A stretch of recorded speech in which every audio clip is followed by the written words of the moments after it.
Bonjour, mon nom est Maher Alcaldi et je suis externe à l'Université de Montréal. Je vous présente aujourd'hui un podcast qui porte sur le syndrome du compartiment, connu aussi sous le nom du syndrome d'éloge.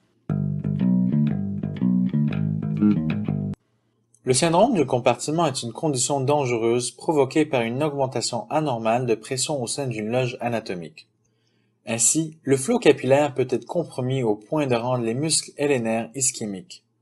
Ce syndrome se produit le plus souvent dans la jambe, mais l'avant-bras, la main, la cuisse, le pied et la fesse peuvent également être touchés. Un compartiment anatomique renferme normalement un groupe de muscles, de nerfs et de vaisseaux sanguins.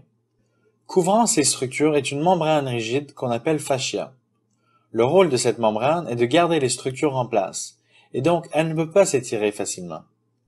Le syndrome d'éloge est donc le résultat d'un conflit entre un contenant inextensible et un contenu extensible, où l'augmentation de pression au sein du compartiment ne peut pas être compensée adéquatement par les fascias. Plusieurs causes peuvent mener à une telle situation, notamment hémorragie au sein du compartiment suite à une fracture ou à un trauma vasculaire sur la table d'opération, infiltration de fluide, des pansements au plâtre trop serrés, gonflement des muscles suite à une blessure ou un surmenage, une reperfusion suite à une ischémie, des brûlures, une élévation marquée et prolongée d'un membre, et la compression prolongée d'un membre, comme c'est le cas chez certaines personnes en coma induit par l'alcool ou les drogues. Il existe généralement deux formes de tableau clinique, une forme aiguë ainsi que chronique.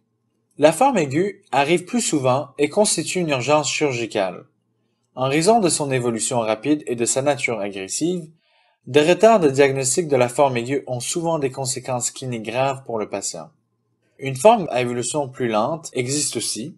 Elle est rencontrée surtout chez des athlètes, qui, à force de répéter certains mouvements, finissent par développer une douleur et gonflement d'un compartiment.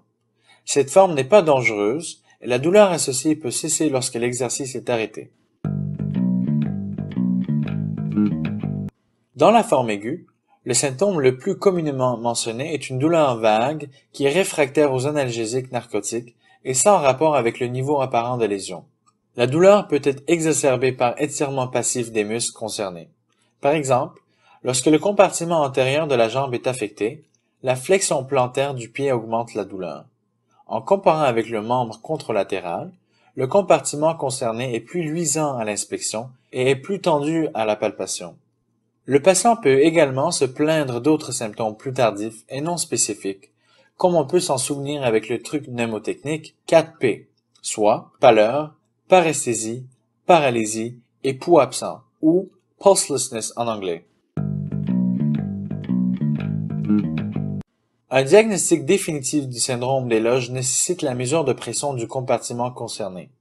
Malgré qu'il n'y ait pas de consensus sur la mesure de pression à partir de laquelle un diagnostic de syndrome du compartiment puisse être posé, on peut confirmer le cas d'un tel syndrome lorsque la différence entre la pression diastolique du patient et celle du compartiment est de 30 mm de mercure ou moins.